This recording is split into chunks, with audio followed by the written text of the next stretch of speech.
আসসালামু আলাইকুম গাইস। তো এটা হচ্ছে 2025 সাল, রাইট?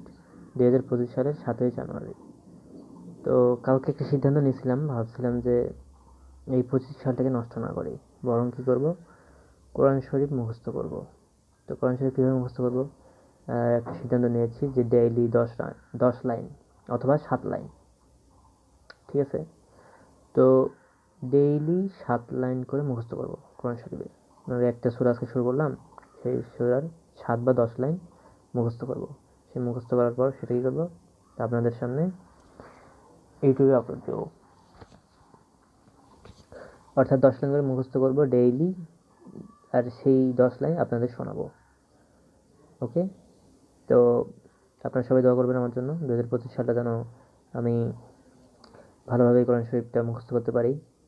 মানে 10 লাইন করে হইলেও যেন মুখস্থ করতে পারি, যতটুকু পারা যায়, ডেইলি 10 লাইন। তো চাইলে আপনারাও এরকম পরিকল্পনা নিতে পারেন যে প্রত্যেক দিন 10 লাইন করে মুখস্থ করবেন। মুখস্থ করে কী করবেন, নিজে শুনবেন, অন্যকে শোনাবেন। এতে আপনারই লাভ। আল্লাহ তাআলা আমাদের পৃথিবীতে পাঠিয়েছেন তার ইবাদত করার জন্য, অন্য কাজে সময় নষ্ট করার জন্য নয়। তাই আসুন আমরা আজকের ডেইলি টাস্ক যেটা, সেটা শুরু করি।